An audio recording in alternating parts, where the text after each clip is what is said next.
My son called 3 days before Christmas and spoke very gently, saying that perhaps I should stay home this year so things would be less awkward. Some pain does not come from harsh words. It comes from sentences that sound so reasonable. You cannot argue with them. If it were you, would you speak up immediately about how you feel or choose silence to keep family peace?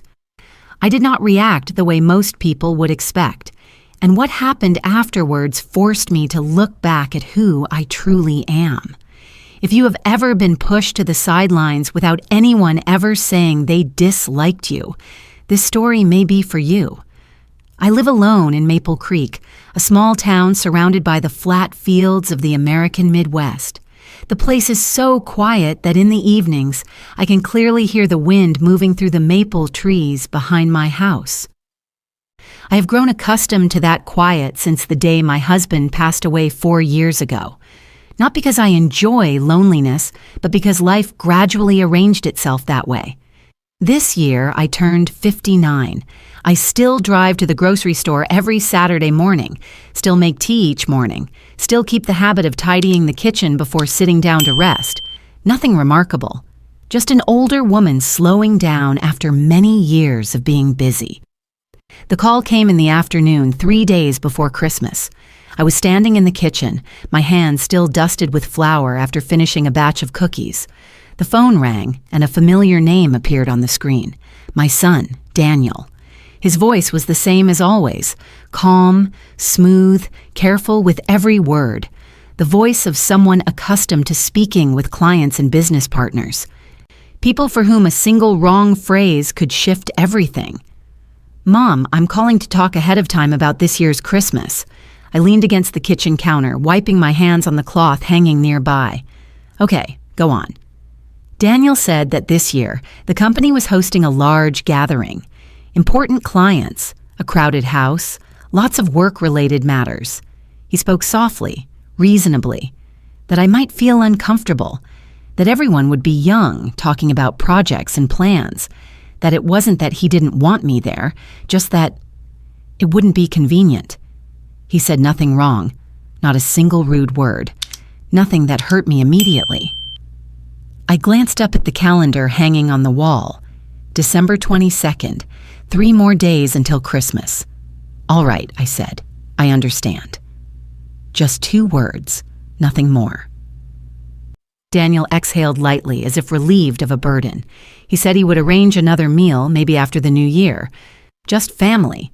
His tone remained polite. Proper. Then the call ended. I set the phone down on the counter and stood still for a moment. In the kitchen, the wall clock continued to tick steadily. The tray of cookies was still there, not yet in the oven. I was not upset, nor was I angry. There was only a familiar feeling, difficult to name, not being pushed away, but being explained away, so reasonably that there was no room to object. Sometimes, hurt within a family does not come from harsh words. It comes from things that sound perfectly reasonable, perfectly right. And because they are so right, one no longer knows what to say. I wake earlier than most people in town. I do not need an alarm clock. My body wakes on its own while the morning is still foggy, when the streetlights have not yet entirely gone dark. I make a small pot of tea, nothing fancy, just the kind I buy at my usual store, then sit down in the chair near the kitchen window. I do nothing special in the mornings. I do not pray for anything. I do not complain about the past. I simply sit, sipping the still warm tea, looking out at the backyard. Winter comes early in Maple Creek. The grass dries, the ground hardens and falls silent. Everything appears to have been placed on hold. I learned this habit many years ago when life was much louder than it is now. When there was work, the whole family would spend days when everything moved too fast. For me, stopping is not avoidance. It's a deliberate choice. It is a way of keeping things from becoming more tangled. I believe that everything happens for a reason, whether we understand it right away or not. I also believe that hasty reactions rarely lead to practical solutions. Most regrets do not come from moments of silence, but from moments when people speak while their hearts are still in turmoil. I have told myself many times, when the mind is not calm, it is best not to make a decision, not out of fear, but because I have seen too many people in pain say things they could never take back, and then spend a lifetime living with the consequences of a single moment of losing control. Some people think silence is weakness. I do not see it that way. I have lived long enough to understand that some silences exist not because there is nothing to say, but because speaking at that moment would help no one, least of all, oneself. I do not avoid sadness. It is still there, especially on cold mornings when the house feels too quiet. But I also do not let sadness lead me into decisions that I would not be able to carry later. I am not gentle because I do not know what anger is. I am gentle because I know that if I let anger decide for me, everything would become worse. Choosing clarity sometimes is not because one is stronger than others. It is because one does not want to hurt oneself again. I sit with my tea until the daylight fully arrives. Then I stand up and begin the day, as I always do. I do not need anyone to understand right away. I only need not to lose the calm. It took me a very long time to regain. There are mornings when, standing in the kitchen, I still instinctively turn around to say something to my husband. Then I remember that the house has been occupied by only one person for a long time now. Habits, it turns out, take longer than people to disappear. Robert and I lived together for more than 30 years, not always smoothly, but steadily. We were not the kind of couple who constantly exchanged sweet words. We trusted each other in efficient ways. I did my work, he did his. And when something important came up, we sat down and spoke plainly. Robert always believed I was more capable than I thought I was. Even when I doubted myself, he would say very simply, "You know what you're doing." No flattery, no persuasion, just a well-timed sentence, enough for me to keep going. When Daniel was young, the house was always full of noise. Doors opening, shoes tossed into a corner, the sound of dishes clinking during dinner. I cooked. Robert washed the dishes. Daniel talked about school, and I listened while reminding him to eat more slowly. Nothing special, but at the time I thought this must be how a family works. Ordinary, complete. Later, when Daniel had a daughter, Lucy, the house became lively again in a different way. Lucy liked to sit on the kitchen floor, drawing clumsy little figures. She often drew me, two people holding hands, with a sun always added in the corner of the page. I never knew why she always drew the sun, even on rainy days. Robert adored his granddaughter. He would often sit down at Lucy's eye level, listening carefully as she told tiny stories with great seriousness. Watching the two of them talk, I often thought that I was exactly where I was meant to be, at the right moment in my life. Then Robert passed away. Not suddenly, but quickly enough that I never had time to grow accustomed to the idea that one day I would live without him. After the funeral, people continued to visit. Daniel called often. Lucy visited. I was not lonely right away. Absence did not arrive all at once. It came gradually. Little by little, the calls became less frequent. The visits grew shorter. No one said that I no longer mattered. Everyone was just busy. Work, children, their own lives. I understood it all. I never blamed anyone. But there was one thing I came to see very clearly. I was still there. The family was still there. Only my presence was no longer as necessary as it once had been. No one hated me. No one hurt me directly, but no one truly needed me anymore. Being forgotten does not cause sharp pain. It lingers. It does not make you burst into tears. But it makes you wonder when you first began standing on the margins of your own family's life. I did not say this to anyone.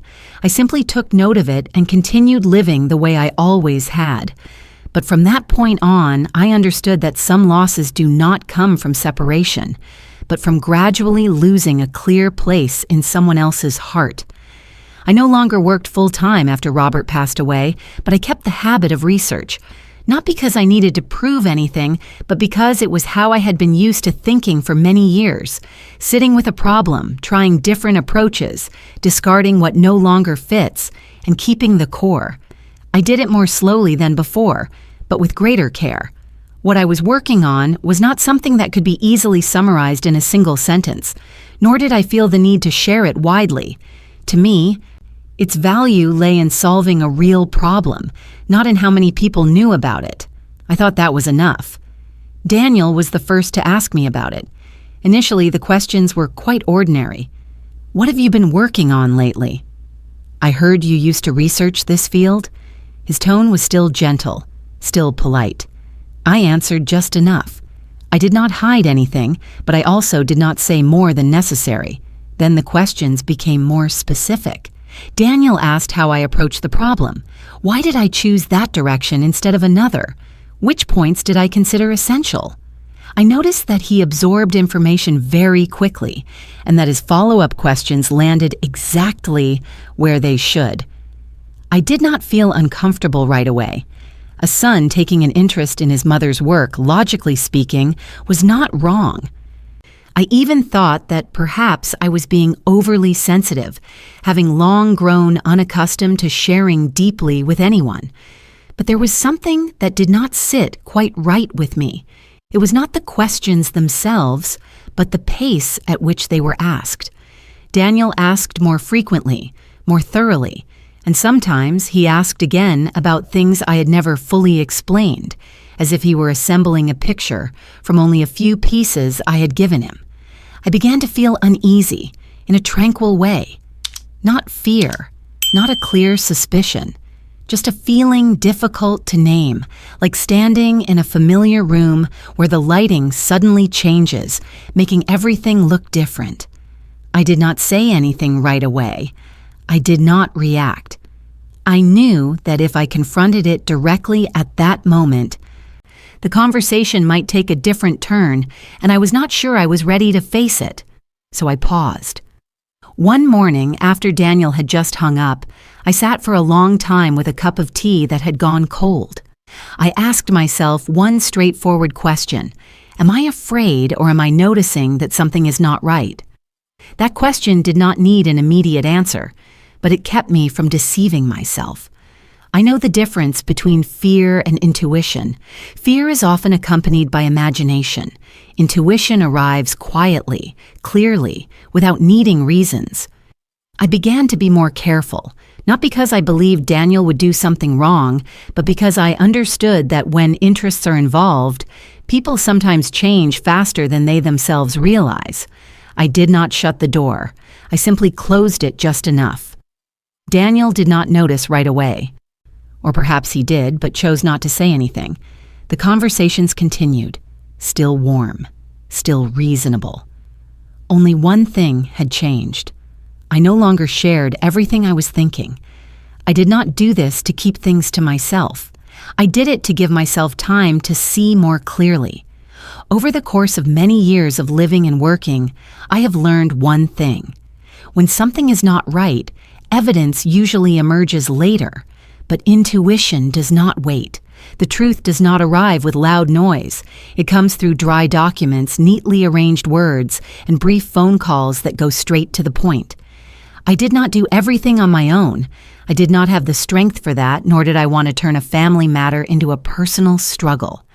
I reached out to a lawyer I had known for years, someone who had previously worked with me. I presented what I had, each timeline, each record, each email. Nothing added, nothing withheld, no emotion, just the facts placed in their proper order. Some things, when laid out clearly, speak for themselves. At the same time, the truth found another path. Someone who had once worked with Daniel and had since left the company contacted me on their own initiative. He said he had reviewed what Daniel was presenting to partners and noticed troubling similarities with my work. He was not taking my side out of sentiment. He simply did not want his name associated with something that was not right. I listened. I took note, and I let events continue along their course. Not long after, questions began to surface at Daniel's workplace. Initially, they held closed-door meetings, then came requests for explanations. What had once been labeled innovation began to be examined in detail. The vague areas slowly became clear. Daniel called me several times during that period. His voice was no longer as smooth as before. There were pauses between his sentences. He asked whether I knew what was happening. I told him honestly that I didn't know, but I wasn't controlling it. I did not deny my role either. "Things have reached this point," I said. "Nothing more." The outcome came faster than I expected. Daniel was asked to leave his position. There was no public spectacle, no immediate dramatic accusation, just an official notice, clear enough to leave no room for misunderstanding. The reputation he had built over many years no longer held, as it had in a very short time. The news spread in its own way. Not everyone was aware of the details, but those who needed to know were. Doors that had once been open began to close. Promises of cooperation were withdrawn. No one said Daniel was a bad person. They simply said they could not continue working under those circumstances. I know that some people out there would feel a sense of satisfaction. Some would think this was justice. I understand that feeling. I do not deny that in a tiny corner of my heart, I felt lighter knowing that the truth had finally been faced. But I was not happy. There was no moment I wanted to celebrate, no moment when I thought, he deserved it. I only felt tired. Tired because everything had gone further than I had ever wished. Tired because someone I had once loved with complete trust had led himself to this place. Looking back on what happened, I realized that I did not do this to defeat Daniel, nor did I do it to prove that I was right. I did it because if I had continued to stay silent, I would have had to live with the feeling that I had betrayed myself. Justice, when it arrives, does not come with dazzling light. It comes with clarity, and that clarity is enough to ensure that nothing can continue as before. On the evening the final notice arrived, I sat alone in the living room, the lights only half on. Outside, the wind moved through the maple trees, sounding like any other night. Nothing had changed in Maple Creek. There was only one thing I knew for sure. This story had reached a point where none of us could return to how things once were, and I accepted that, not with relief, but with clarity. In the days that followed, everything unfolded faster than I had expected. The company where Daniel worked did not last long. Partners withdrew. Cash flow was cut off. Emergency meetings were held one after another, then fell silent. In the local newspaper, a brief notice was published, providing no details, stating only that the company was restructuring, reducing staff, and suspending several significant projects. I read that notice on a cold morning. After finishing it, I folded the paper, set it aside, and sat still for a long time. There was no sense of victory, only a weight pressing down on my chest, slow and steady. Messages began to arrive. At first, they came from people I had known in the past. Some wrote briefly, "I didn't know things would go this far." Others were more direct. "You did the right thing, but many people are paying the price." Then came longer emails from people I had never met, employees of the company. Some had lost their jobs after 10 years of service. Some had just taken out loans to buy homes. Some were raising young children or caring for elderly parents. They did not blame me, at least not in what they wrote, but every line carried very real uncertainty. "I know this isn't your fault," one person wrote, "but I don't know how I'm going to manage in the next few months." I read every email. I did not skip a single one. Each message was a reminder that when the truth is exposed, it does not affect only the person who made the mistake. It spreads. It pulls in people who had no choice in this story. What I felt then was not relief. It was heaviness and exhaustion. The kind of exhaustion that made me not want to talk to anyone nor explain anything further.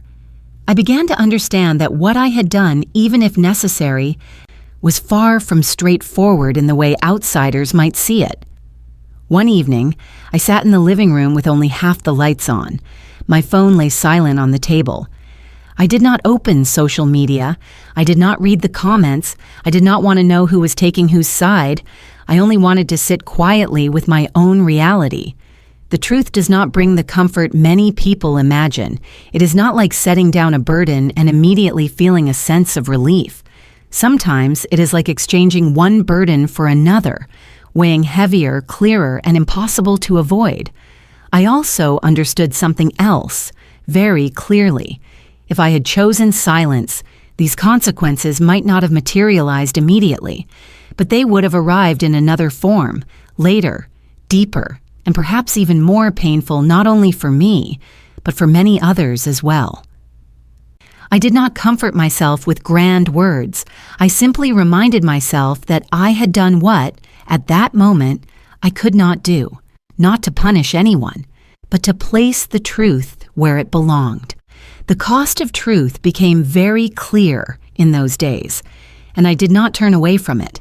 I looked straight at it, accepted that weight as part of the path I had chosen, not with joy, not with pride, simply without avoidance. After those days, I deliberately stepped away from all the noise. I stopped reading the news. I did not look at the comments. I did not reply to messages that argued over right and wrong. I realized that if I kept following it all, I would be pulled into another vortex, this time under the name of truth. I returned to familiar routines. I still woke up early in the mornings, still made tea, still sat in the old chair by the window. Everything looked the same as before, but I knew something inside me had changed, not lighter, just clearer. I reminded myself many times, not to convince myself, but so I would not forget, that I did not do this to win.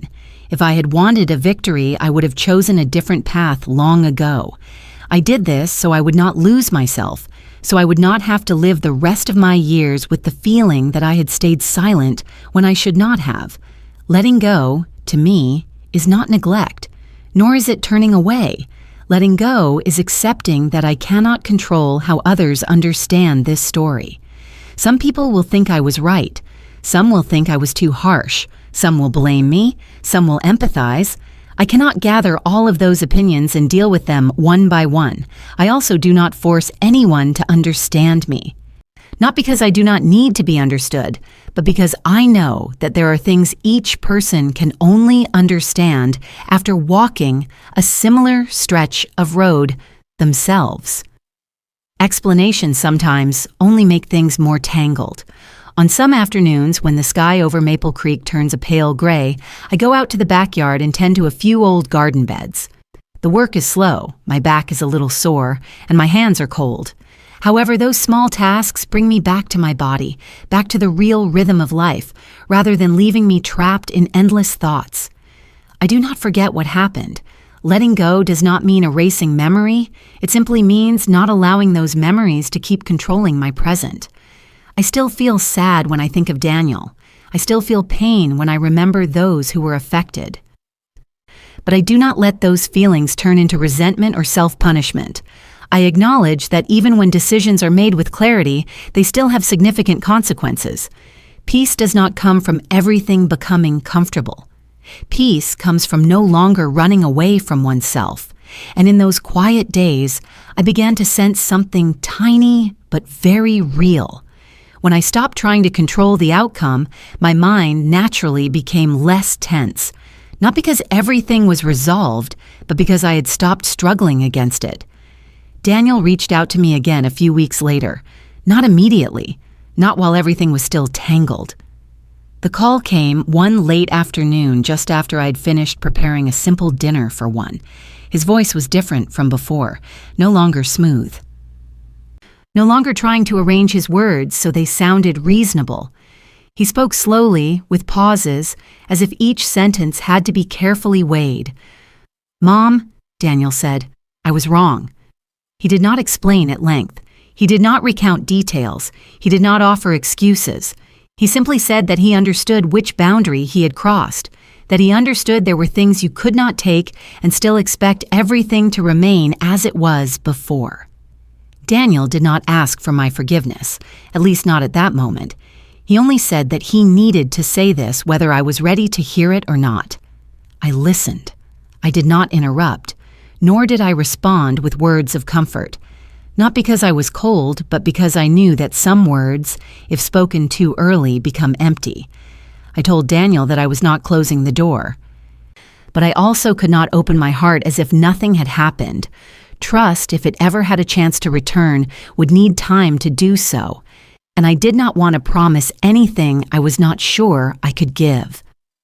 Daniel was silent for a long time on the other end of the line. Then he said that he understood. I am unsure whether he truly understood everything. However, he did not argue. What made me feel lighter in a very particular way was Lucy. One evening I received a video call from her. The screen lit up with her familiar face, bright eyes, and a slightly hesitant smile. Lucy spoke quickly, as if afraid I might not have time to listen. "Grandma, can I call you often? Dad said it's okay." Just that one sentence. No more whispering, no more avoiding, no more hiding drawings in her school bag. Lucy talked about school, about the new cat, and about a math test she had not done very well on. I listened, nodded, smiled along. Tiny things, but for me, enough. I do not cling to the illusion that everything will return to its former state. Some cracks, even when repaired, leave marks, but I also do not shut the door on hope. I leave it open just enough for the wind to come in without knocking everything over inside. Reconciliation, I have learned, is not a return to the starting point. It is the acceptance of a new shape for the relationship, less naive, more cautious, but if sincere enough, still able to continue. And for me, that is enough for now. That morning arrived very quietly. I woke before the sky had fully brightened. There was nothing special waiting for me, no calls to return. I made tea and carried my cup to the window, as I had done for many years. Outside, dew still rested on the grass, pale light spreading slowly from the horizon. Maple Creek was the same as always, unaware of what had passed, unconcerned with who was right or wrong. The small town continued on its own rhythm. People walked their dogs. The school bus passed along the main road. Everything unfolded normally, as if the great upheavals in human hearts left no mark on the landscape. I sat there alone, and for the first time in a very long while, I felt no need to explain anything further, no need to say that I had been right, no need to clarify who had been wrong, no need to prove that things should not have gone this far. Everything had already happened. The truth had been brought into the light. What remained was no longer in my hands. I thought about the years that had passed, the choices I had made, the prices that had been paid. No choice is perfect. There are only choices that, at that moment, one could not make differently if one wished to keep looking oneself in the eye. I did not defeat anyone. There was no victory in this story.